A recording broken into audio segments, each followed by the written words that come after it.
ये कहानी है एक जबरदस्त सर्वाइवल थ्रिलर सीरीज की, जिसका नाम है बिलियनियर्स बंकर। सोचो जरा, अगर भविष्य में हमारी पूरी धरती एक न्यूक्लियर एक्सप्लोजन से तबाह हो जाए और चारों तरफ टॉक्सिक रेडिएशन फैल जाए, जिसमें सांस लेना भी मौत के बराबर हो। इस तबाही में सारे गरीब लोग मर जाते हैं, लेकिन दुनिया के सारे रिच लोग पहले ही अपनी दौलत लगाकर जमीन के नीचे एक अजीब सा अंडरग्राउंड सिटी बना लेते हैं, ताकि वो धरती के नाश से बच सकें। सब कुछ पहले जैसा ही था, बस फर्क इतना था कि वो शहर पानी के गहराई के नीचे जमीन के अंदर बना हुआ था। दुनिया के सारे रिच लोग वहाँ बेफिक्री से रहने लगे। लेकिन सवाल ये है, क्या धरती के नियमों के बाहर जाकर सरवाइव करना इतना आसान था? इंसान को जिंदा रहने के लिए तो हमेशा फूड और वाटर चाहिए होता है। फिर आगे उनके साथ क्या हुआ? क्या वो सब इस अंडरग्राउंड सिटी में जिंदा रह पाए? ये सब जानने के लिए चलिए देखते हैं इस कमाल की सीरीज बिलियनियर्स बंकर और डूबते हैं जमीन के नीचे बसे उस रहस्यमयी शहर की कहानी में। कहानी की शुरुआत होती है मैक्स नाम के एक लड़के से, जो एक बच्ची एनी के साथ खेल रहा होता है। एनी और मैक्स बचपन से ही बहुत अच्छे दोस्त थे और दोनों एक दूसरे को बहुत पसंद भी करते थे। दोनों रिच फैमिली से थे,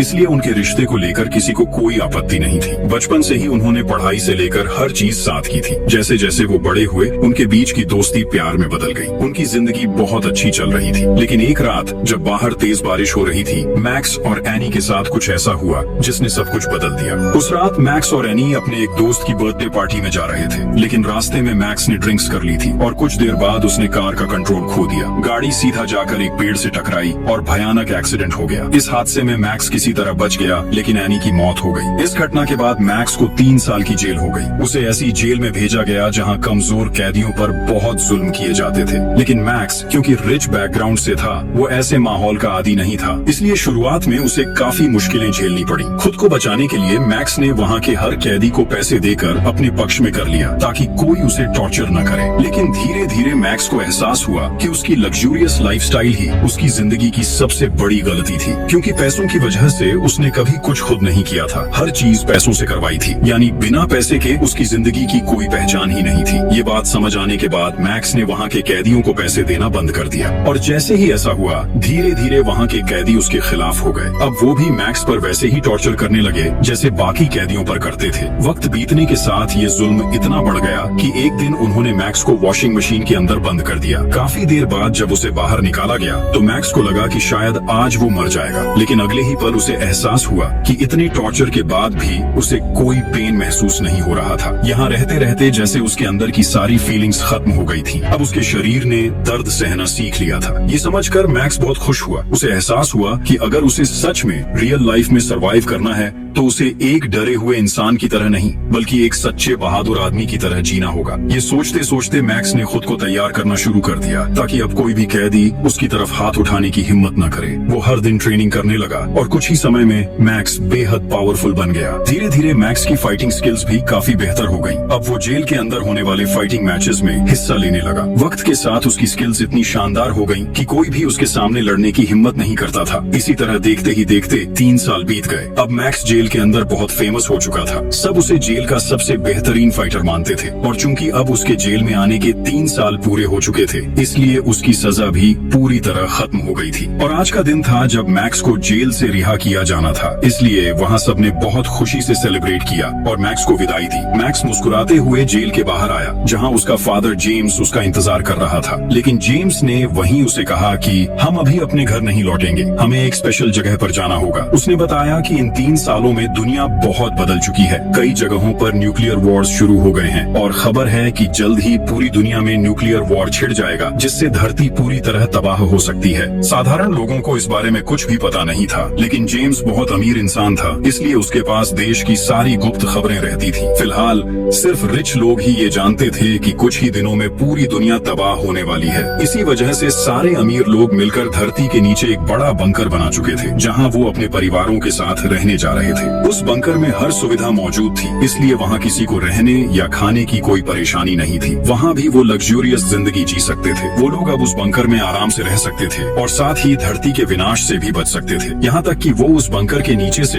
धरती के नाश का पूरा नजारा भी देख सकते थे। जेम्स की ये बातें सुनकर मैक्स यकीन ही नहीं कर पा रहा था कि सिर्फ 3 सालों में दुनिया की हालत इतनी बदल चुकी है। फिर जेम्स ने अपने बेटे मैक्स को लेकर एक सीक्रेट हेलीकॉप्टर से उस गुप्त बंकर की ओर उड़ान भरी, जो धरती के नीचे बनाया गया था। कुछ देर बाद जेम्स ने देखा कि वो बंकर सिर्फ जमीन के नीचे ही नहीं बल्कि एक बहुत बड़ी नदी के बिल्कुल नीचे बना हुआ है। वो बंकर नदी की गहराई में बना हुआ था। उसे इतनी गहरी जगह पर बनाने का एक बड़ा कारण था ताकि जब पूरी दुनिया में न्यूक्लियर वॉर शुरू हो तब उसकी तबाही का असर वहाँ तक न पहुँच सके। इस तरह वहाँ रहने वाले लोग पूरी तरह सुरक्षित रहेंगे। जेम्स तब मैक्स को एक मॉडर्न एलिवेटर के जरिए पानी के अंदर बहुत गहराई तक ले जा रहा था। वो जगह इतनी गहरी थी कि वहाँ पहुँचने में काफी समय लग रहा था। आखिरकार जब वो बंकर के पास पहुँचे तो अंदर जाने से पहले मैक्स और जेम्स के पास मौजूद मोबाइल और बाकी इलेक्ट्रॉनिक डिवाइसेस सब ले लिए गए। वो सारे डिवाइसेस वहाँ की एक खास जगह पर जमा कर लिए गए। इसके बाद उन्हें एक स्पेशल यूनिफॉर्म दी गई और उनके हाथों में एक हेल्थ डिवाइस लगा दी गई। मैक्स ने वहाँ ज्यादा वक्त बर्बाद नहीं किया और सीधा अपनी माँ और दादी के पास चला गया क्योंकि बहुत दिनों से उसने उन्हें नहीं देखा था। मैक्स की माँ उसे देखकर बहुत इमोशनल हो गई। इसके बाद जेम्स ने मैक्स को पूरा बंकर घुमाकर दिखाया। वहाँ उनके जैसे कई और रिच फैमिलीज भी रह रही थी। इन्हीं में से एक परिवार था एनी का फैमिली, जिसे देखकर मैक्स हैरान रह गया। मैक्स जब एनी के पिता को देखता है तो वो तुरंत उनके पास जाकर दिल से माफी मांगता है। एनी के पिता उसे धैर्य देते हैं और कहते हैं कि उन्होंने उसे बहुत पहले ही माफ कर दिया था। इसके बाद एनी के पिता मैक्स और उसके परिवार को उसी दिन रात के डिनर पर अपने साथ इनवाइट करते हैं। उस रात दोनों फैमिलीज बहुत दिनों बाद साथ बैठकर डिनर करती हैं और माहौल बेहद खुश होता है। लेकिन वहाँ हम एनी की बहन एना को भी देखते हैं। एना अब तक मैक्स से बहुत नाराज थी क्योंकि उसी की वजह से उसकी बहन एनी की मौत हुई थी। एना उसे बहुत प्यार करती थी, इसलिए वो अपनी आंखों के सामने मैक्स को बिल्कुल बर्दाश्त नहीं कर पा रही थी। उसी समय वहाँ एक महिला केसी आती है जो अपनी टीम के साथ मौजूद थी। दरअसल केसी ही इस पूरे बंकर की ओनर थी। सभी रिच लोग उसे पैसे देकर इस बंकर में अपने सीट्स बुक करवा चुके थे। केसी वहाँ मौजूद सब लोगों को अपने टीम मेंबर्स से मिलवाती है और फिर सबकी ओर देखकर कहती है, आप सब वाकई बहुत भाग्यशाली हैं क्योंकि आपको यहाँ रहने का मौका मिला है। अगर आप बहुत अमीर न होते तो इस जगह की बुकिंग करना नामुमकिन था। इसलिए आप सब शायद न्यूक्लियर वॉर में धरती के नाश के समय मर जाते, लेकिन मेरे इस बंकर की वजह से आप सब बच जाएंगे। साथ ही पूरी धरती के खत्म हो जाने के बाद भी आप यहाँ आराम से सरवाइव कर पाएंगे। केसी की इन बातों से वहाँ मौजूद सब लोग सहमत हो जाते हैं। फिर उसी रात दिखाया जाता है कि एना एक जगह एक्सरसाइज कर रही थी। तभी वहाँ मैक्स उसके पास आता है। मैक्स वहीं दिल से माफी मांगता है और कहता है, तुम भरोसा करो एना, तुम लोग एनी को जितना प्यार करते थे मैं भी उसे उतना ही प्यार करता था। हम बचपन से साथ बड़े हुए, बड़े होकर एक दूसरे से प्यार किया, तो क्या मैं कभी जानबूझकर चाहूंगा कि मेरी पसंदीदा इंसान मेरी जिंदगी से चली जाए? उस दिन की सारी घटना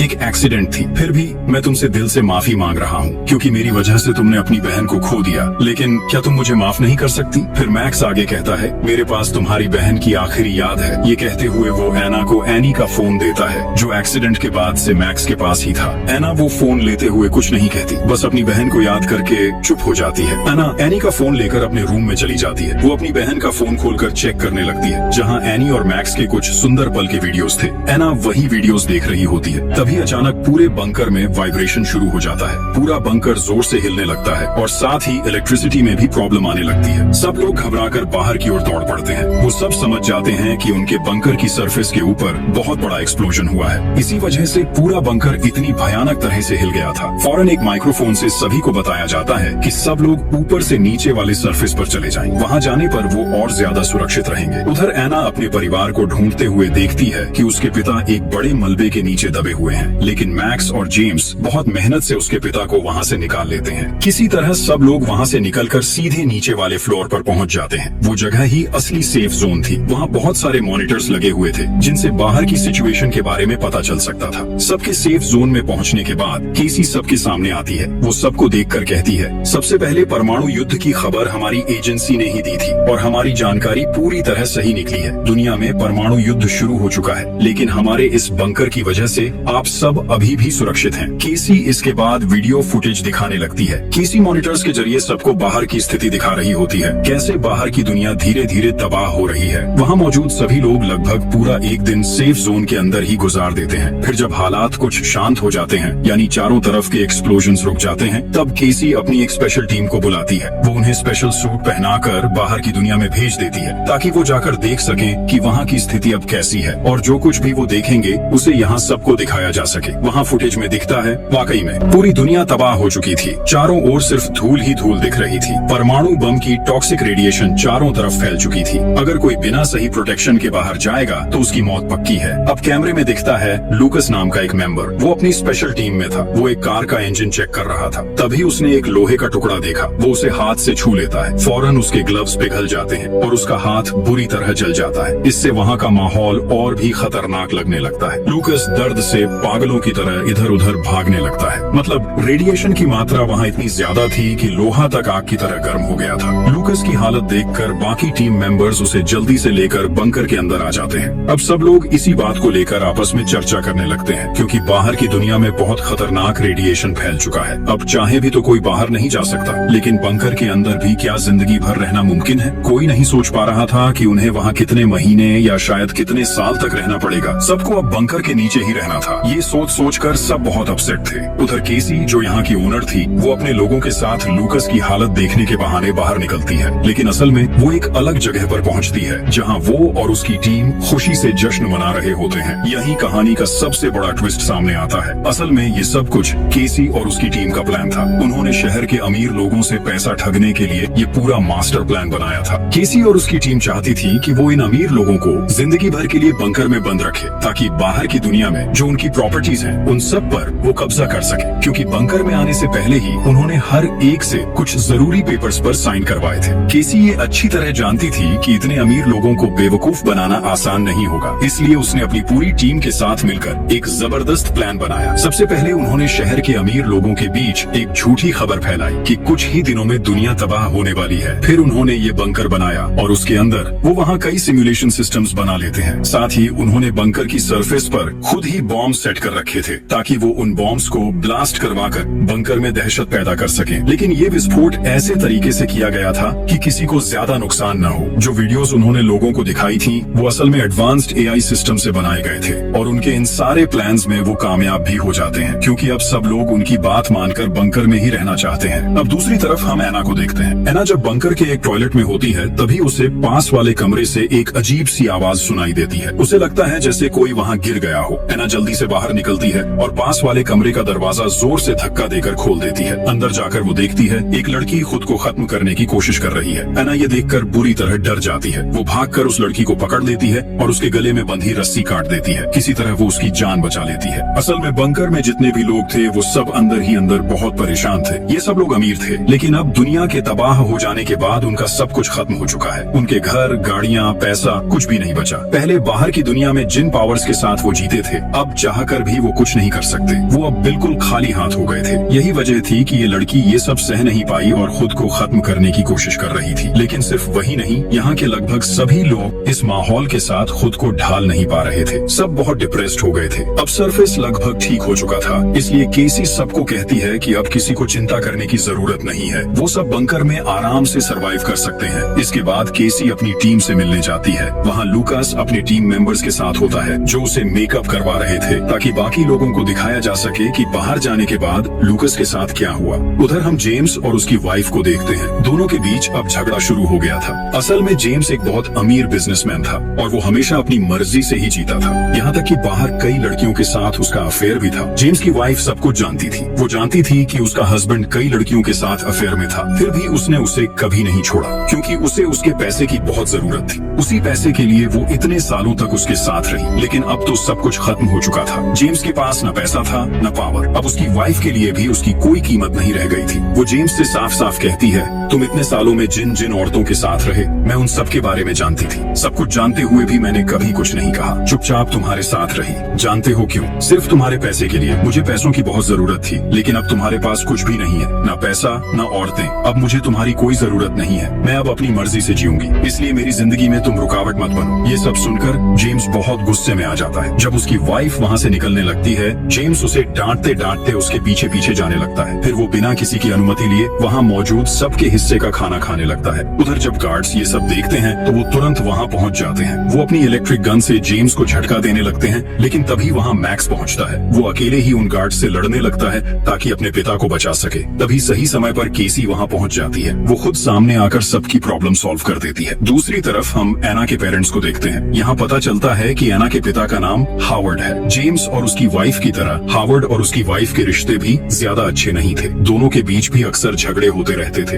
हावर्ड और उसकी वाइफ आपस में झगड़ रहे थे। असल में हावर्ड की वाइफ एक बहुत गरीब परिवार से थी और उम्र में हावर्ड से काफी छोटी थी, लेकिन उसने हावर्ड की दौलत और पावर देखकर उससे शादी कर ली थी। कई साल साथ रहने के बाद भी वो उसे दिल से कभी प्यार नहीं कर पाई। उधर हम मिली नाम की एक लड़की को देखते हैं। उसके पास कुछ गार्ड्स आते हैं। वो मिली से कहते हैं कि उन्हें पता चला है उसका ब्लड ग्रुप AB नेगेटिव है, इसलिए अब उन्हें उसकी बहुत जरूरत है। लूकस बहुत बीमार था। रेडिएशन की वजह से उसका शरीर बुरी तरह जल गया था, इसलिए अब मिली ही उसकी मदद कर सकती थी। असल में केसी के लोग मिली और बाकी सभी को बताते हैं कि रेडिएशन की वजह से लूकस का आधा खून खराब हो चुका है और उसे बचाने के लिए AB नेगेटिव ब्लड की जरूरत है। इसलिए वो मिली समेत 2 और लोगों को लेकर एक जगह पहुंचते हैं। फिर उन्हें लूकस के पास ले जाया जाता है। लूकस को पहले से मेकअप करा के बिल्कुल रेडी किया गया था, यहाँ तक कि उन तीनों को वहाँ लाना भी केसी और उसकी टीम की योजना का हिस्सा था। ये पूरा प्लान इसलिए बनाया गया था ताकि सब लोग अपनी आंखों से लूकस की हालत देख सके और जाकर बाकी लोगों को ये बात बताए जिससे सब डर जाए और कोई भी बाहर जाने की कोशिश न करे। मिली जब वहाँ लूकस को देखने आती है तो उसे सच में लगता है कि उसकी हालत बहुत खराब है। थोड़ी देर बाद लूकस वहीं मरने का नाटक करता है। सबको बता दिया जाता है कि लूकस मर गया है। लूकस की ऐसी हालत देखकर मिली बहुत इमोशनल हो जाती है। अब धीरे धीरे केसी और उसकी टीम का पूरा प्लान सामने आने लगता है। केसी और उसकी टीम अपने प्लान में काफी हद तक सफल हो चुकी थी।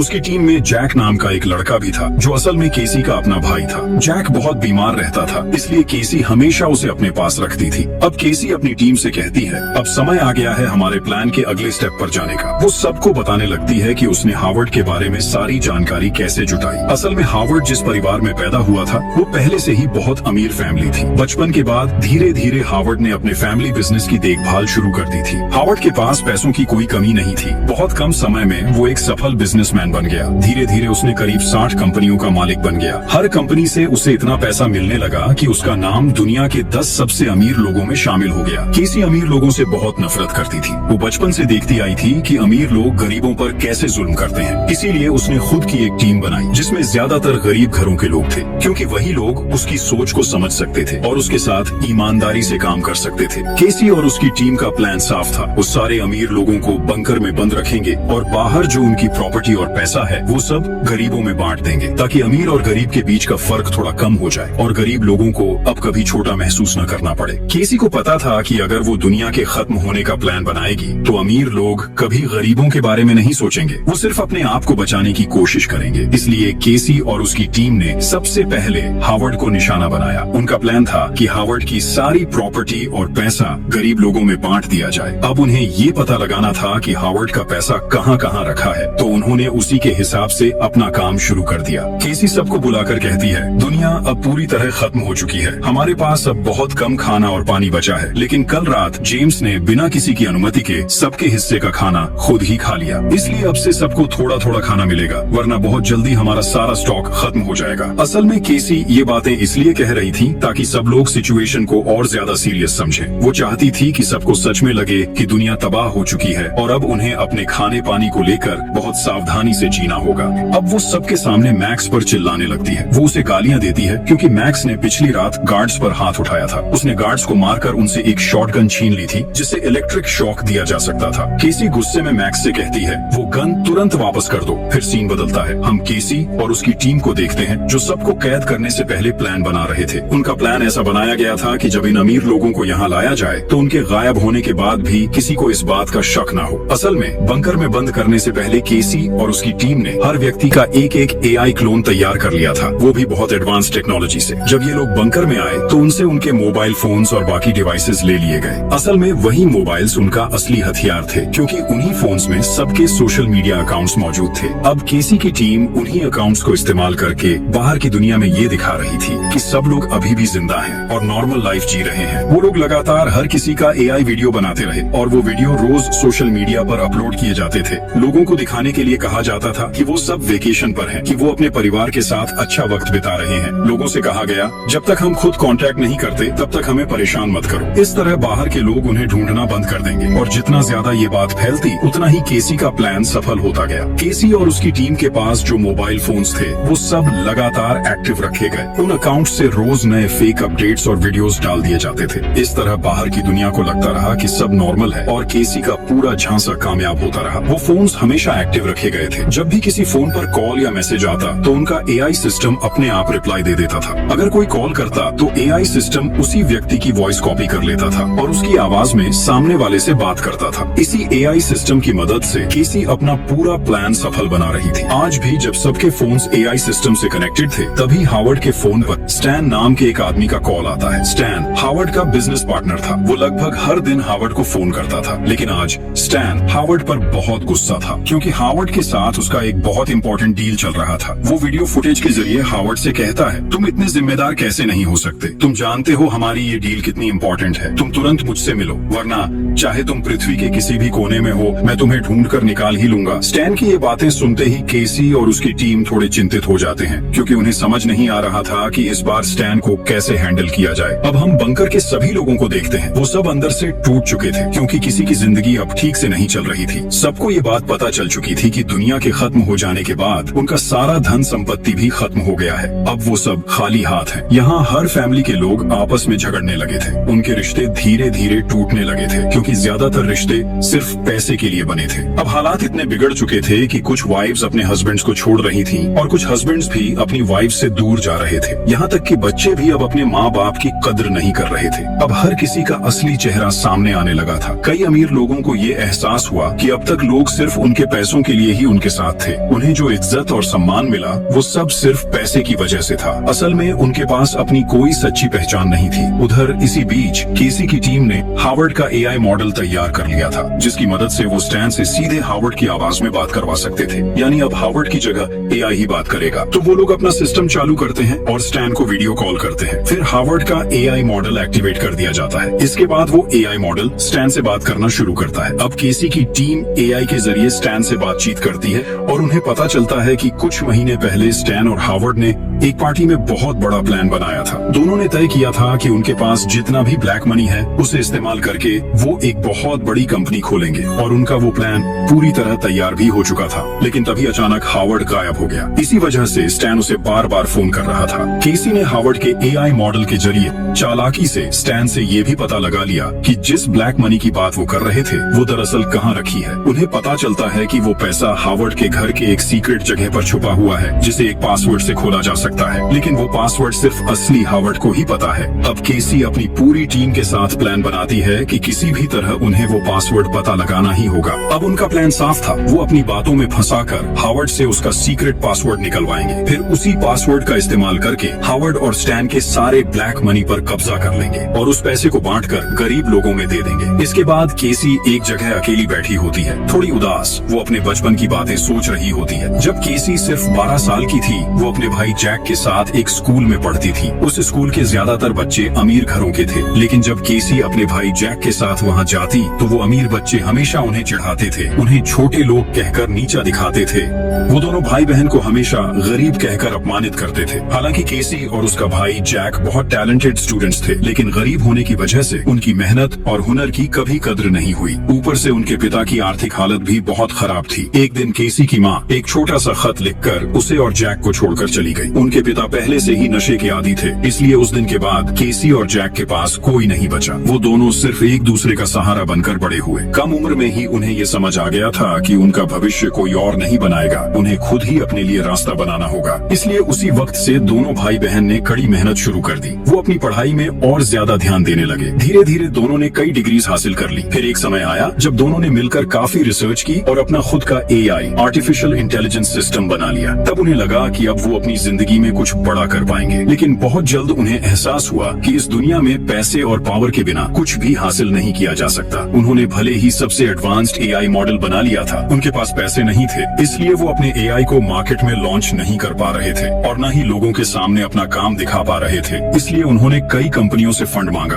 ताकि वो अपने एआई को दुनिया के सामने पेश कर सके। लेकिन उस वक्त किसी ने उनका साथ नहीं दिया। उल्टा सबने उनके काम को मजाक समझा और उन्हें नीचा दिखाया। कुछ कंपनियां जो फंड देने को तैयार हुई, वो भी बिजनेस का ज्यादातर हिस्सा अपने नाम करना चाहती थी। धीरे धीरे केसी की हालत ऐसी हो गई जैसे उसकी पीठ दीवार से लग गई हो। एक वक्त पर उसे एहसास हुआ कि इस दुनिया में पैसे के बिना मेहनत और हुनर की कोई कीमत नहीं होती। केसी को अब ये समझ आ गया था कि अमीर लोग कभी भी उसके जैसे लोगों को ऊपर नहीं आने देंगे। उधर अमीरों के बच्चे कुछ किए बिना ही सिर्फ अपने पैसों की ताकत से बड़ी बड़ी कंपनियों के मालिक बन रहे थे। समाज में जो अमीर थे वो और ज्यादा अमीर होते जा रहे थे और जो गरीब थे उन्हें और नीचे धकेला जा रहा था। इस नाइंसाफी को केसी अब और सह नहीं पा रही थी, इसलिए उसने ठान लिया कि वो समाज के हर गरीब इंसान प्लान की मदद करेगी और इसके लिए वो और उसका भाई जैक अपने बनाए हुए एआई सिस्टम के जरिए इस प्लान को सफल बनाना चाहते थे और प्लान के मुताबिक उन्होंने बिल्कुल वैसा ही किया। केसी ने अपने प्लान को सफल बनाने के लिए ऐसे ही लोगों को अपनी टीम में शामिल किया जो उसके और उसके भाई की तरह बहुत टैलेंटेड थे, लेकिन पैसे की कमी की वजह से किसी ने उनके टैलेंट की कद्र नहीं की थी। उनमें से ज्यादातर लोग भी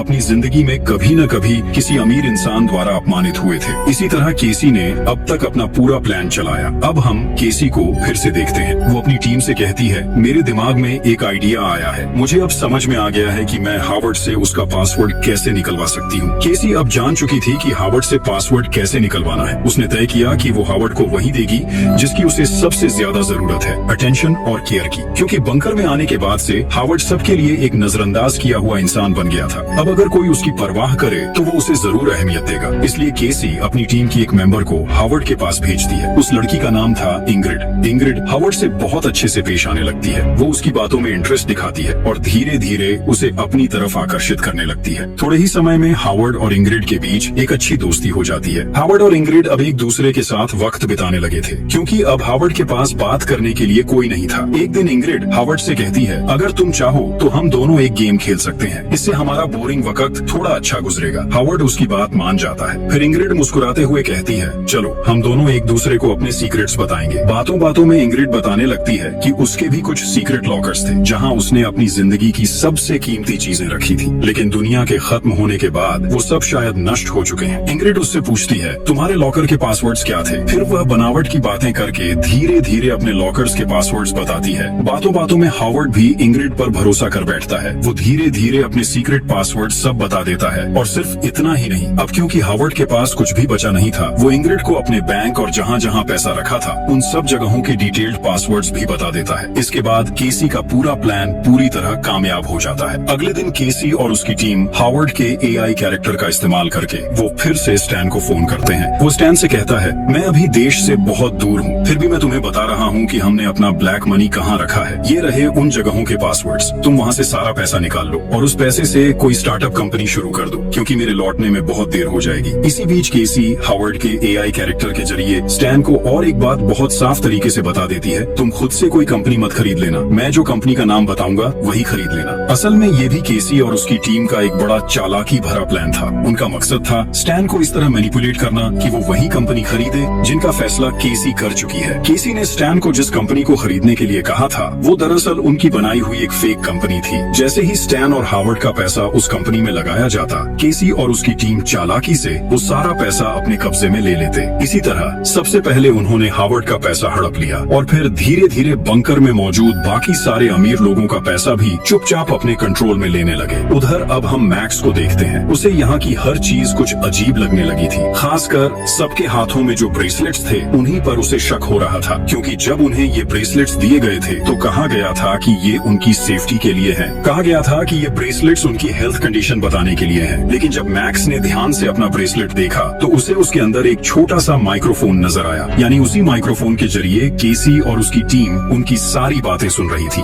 ये देखकर मैक्स को बहुत शक होने लगा, इसलिए उसने तय किया कि वो बंकर के बारे में और जानकारी निकालेगा। लेकिन वो ये काम अकेले नहीं कर सकता था, क्योंकि पकड़े जाने का खतरा था। इसलिए उसने फैसला किया कि वो इस काम में एना को अपना साथी बनाएगा। मैक्स अब एना से दोस्ती करना चाहता था। वो कुछ कागज के टुकड़ों पर अपनी सारी बातें लिखकर उसके पास लाता है, क्योंकि अगर वो सीधे एना से बात करता तो केसी और उसकी टीम माइक्रोफोन्स के जरिए उनकी हर बात सुन सकती थी। मैक्स एना के पास जाकर एक कागज दिखाता है जिस पर लिखा होता है, चुप रहो। एना हैरान होकर उसकी तरफ देखती है। फिर मैक्स अगले कागज पर लिखता है कि यहाँ आने के बाद से उसे कई बातें अजीब लगी हैं। वो ये भी बताता है कि जो ब्रेसलेट उन्हें हेल्थ डिवाइस के नाम पर दिया गया था उसके अंदर असल में एक माइक्रोफोन लगा है। मैक्स एना को बताता है कि उनकी हर बातचीत सुनी जा रही है। फिर वो ये भी कहता है, यहाँ कोई भी ये बात पक्के तौर पर नहीं कह सकता कि सच में दुनिया में परमाणु युद्ध हुआ है या पूरी दुनिया तबाह हो चुकी है। जो कुछ भी हम देख रहे हैं वो सब हमें केसी और उसकी टीम ही दिखा रही है। ऐसा भी तो हो सकता है कि वो हमें धोखा दे रहे हों। मैक्स कहता है कि अगर सच जानना है तो उन्हें बहुत सोच समझकर प्लान बनाना होगा। इसके लिए उसे एना की मदद की जरूरत है। फिर मैक्स एना से कहता है, तुम्हें अब मेरे साथ प्यार का नाटक करना होगा ताकि किसी को हम पर शक न हो। केसी और उसकी टीम को अब लगने लगा कि मैक्स और एना के बीच कुछ चल रहा है। उनकी पूरी टीम दोनों पर नजर रख रही थी, लेकिन वो समझ नहीं पा रहे थे कि ये दोनों आखिर किस बात पर चर्चा कर रहे हैं। उन्हें सिर्फ एक बात पर शक हुआ। कल तक एना मैक्स को देखना भी पसंद नहीं करती थी, क्योंकि उसी की वजह से उसकी प्यारी बहन एनी की मौत हुई थी। और अब अचानक वो दोनों इतने करीब कैसे आ गए। उधर मैक्स एना से कहता है, हमें सबसे पहले इस बंकर के सिस्टम और इलेक्ट्रिसिटी लाइंस को बंद करना होगा। मैक्स ने एक प्लान बनाया ताकि पूरा बंकर अंधेरे में डूब जाए। अंधेरे का फायदा उठाकर वो दोनों बाहर जाकर देख सकें कि सच में दुनिया तबाह हुई है या नहीं। लेकिन बाहर जाना बहुत रिस्की था, इसलिए उनके पास सेफ्टी सूट होना जरूरी था। मैक्स ने एना को काम दिया कि जब सब कुछ अंधेरा हो जाए तो वो सेफ्टी सूट चुरा कर ले आए। तब तक मैक्स बंकर के सिस्टम रूम को ढूंढ लेगा। इसके बाद अपने अगले प्लान के लिए उसने एना को अपने रूम में बुला लिया। मैक्स वहाँ जाकर बहुत जोर से रोमांटिक म्यूजिक प्ले कर देता है ताकि वो बिना झिझक अपने प्लान के बारे में खुलकर बात कर सके। मैक्स और एना सोचते हैं कि जल्दी ही वो इंटीमेट हो सकते हैं, इसलिए केसी की टीम उन पर ज्यादा ध्यान नहीं देगी। इसी बीच मैक्स एना को अपने कमरे में दिखाता है कि वहाँ एक सीक्रेट एग्जिट गेट है, यानी अब उन्हें बंकर के अंदर एक डिस्ट्रैक्शन बनानी होगी ताकि सारे गार्ड्स दरवाजों से हट जाएं। उनके पास एक आइडिया था।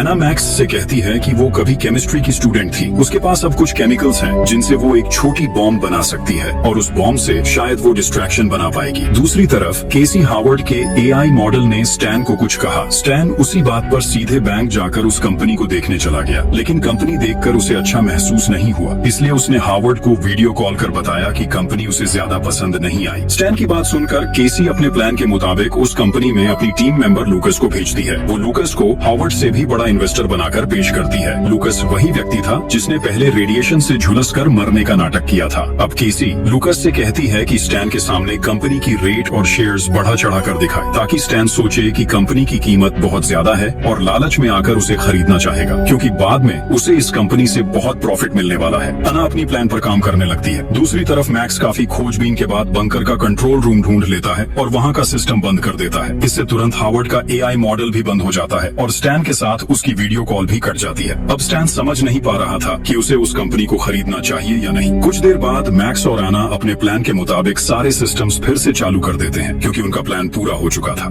सभी सिस्टम्स के दोबारा एक्टिवेट होते ही केसी हावर्ड के एआई मॉडल के जरिए फिर से स्टैन से संपर्क करती है, क्योंकि तब तक स्टैन कंपनी खरीदे बिना वापस लौट रहा था। अब केसी हावर्ड के एआई मॉडल के जरिए स्टैन से कहती है, तुम मुझ पर पूरा भरोसा कर सकते हो, जल्दी से कंपनी खरीद लो, मैं तो तुम्हारे साथ ही हूँ। हावर्ड की बात सुनकर स्टैन आखिरकार कंपनी खरीदने का फैसला कर लेता है। उधर मैक्स और एना ने अपना बॉम्ब सेट कर लिया था। अब वो दोनों उसके फटने का इंतजार कर रहे थे, क्योंकि बॉम्ब फटते ही गार्ड्स का ध्यान भटक जाएगा और तभी उन्हें बाहर निकलने का मौका मिलेगा। वहाँ आना और मैक्स एक दूसरे के बहुत करीब थे। आना को देखकर मैक्स बहुत इमोशनल हो गया। मैक्स को आना में अपनी गर्लफ्रेंड एनी की झलक दिख रही थी। वो आना से कहता है, जानती हूँ आना, मैं तुम्हारी बहन एनी को अपनी जिंदगी से भी ज्यादा प्यार करता था और आज भी करता हूँ। शायद चाहकर भी मैं उसे कभी नहीं भूल पाऊँ। जब भी मैं तुम्हें देखता हूँ मुझे एनी की याद आने लगती है। तुम्हारे अंदर मैं उसी को देखता हूँ। तुम पास होती हो तो लगता है जैसे एनी मेरे पास ही है। मैक्स की ये बातें सुनकर एना समझ जाती है कि शायद मैक्स उसे अपने दिल की बात बताना चाहता है। हालांकि एना पहले ही मैक्स को माफ कर चुकी थी, लेकिन फिर भी एना अपने बहन के बॉयफ्रेंड के साथ किसी भी रिलेशनशिप में नहीं जा सकती थी। इसलिए उसने मैक्स को साफ साफ कह दिया कि अगर उसके मन में कुछ और है तो उसे अब भी वहीं खत्म कर दे। उधर केसी और उसकी टीम का ध्यान अब पूरी तरह स्टैन पर था, इसलिए वो मैक्स और आना की तरफ ज्यादा ध्यान नहीं दे रहे थे। अब केसी स्टैन को बैंकॉक में रोकने के लिए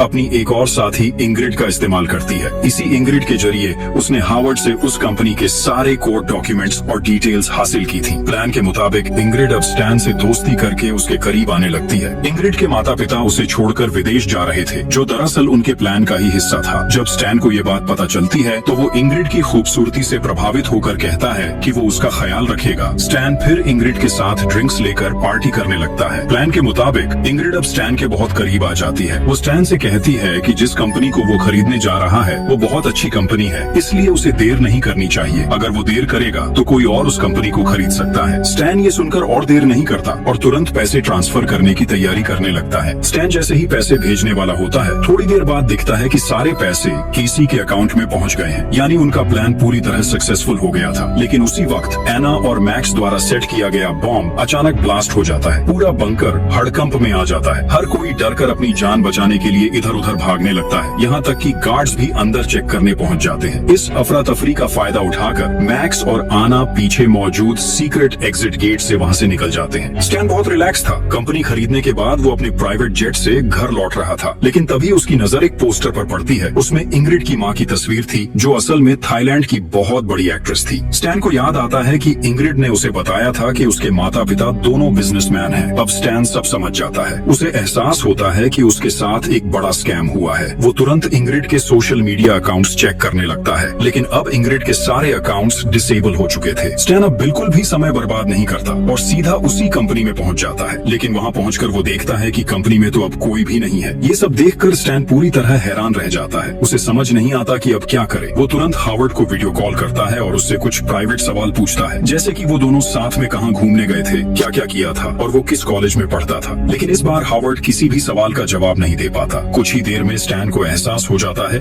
कि जिस हावर्ड पर वो इतने दिन से भरोसा कर रहा था, वो असली हावर्ड नहीं है। स्टैन को अब पूरी सच्चाई समझ आ जाती है। जिससे वो इतने दिन बात कर रहा था, वो असली हावर्ड नहीं बल्कि उसका एक एआई कैरेक्टर था। उसी एआई का इस्तेमाल करके स्कैमर्स ने उसे पूरी तरह बर्बाद कर दिया था। उधर केसी और उसकी टीम का पहला मिशन पूरी तरह सक्सेसफुल हो चुका था। उन्होंने हावर्ड और उसके दोस्त दोनों के पैसे हड़प लिए थे। अब उनका अगला लक्ष्य था धीरे धीरे बाकी सभी मेंबर्स को भी ऐसे ही ट्रैप में फंसाना। इसलिए वो लोग अपने अगले प्लान की तैयारी करने लगते हैं। वहीं दूसरी तरफ एना और मैक्स तब तक सेफ्टी सूट पहनकर बंकर के मेन डोर तक पहुंच चुके थे। अब वो दोनों आखिरकार जानने वाले थे कि दुनिया सच में ठीक है या सब कुछ खत्म हो चुका है। अब सब कुछ साफ हो चुका था। केसी और उसकी टीम ने उनके साथ बड़ा स्कैम किया था। अब मैक्स और आना को पूरा यकीन था कि वो लोग केसी के खिलाफ कार्रवाई कर पाएंगे और सब अपने नॉर्मल लाइफ में वापस लौट सकेंगे। ये सोचते हुए मैक्स धीरे धीरे बंकर का दरवाजा खोलता है। जैसे ही दरवाजा खुलता है, सूरज की शुद्ध रोशनी उसके चेहरे पर पड़ती है। मैक्स हैरानी से बाहर की तरफ देखता रहता है, क्योंकि बहुत लंबे समय बाद उसने बाहरी दुनिया की रोशनी देखी थी। और इसी थ्रिलिंग एंडिंग के साथ कहानी यहीं खत्म हो जाती है।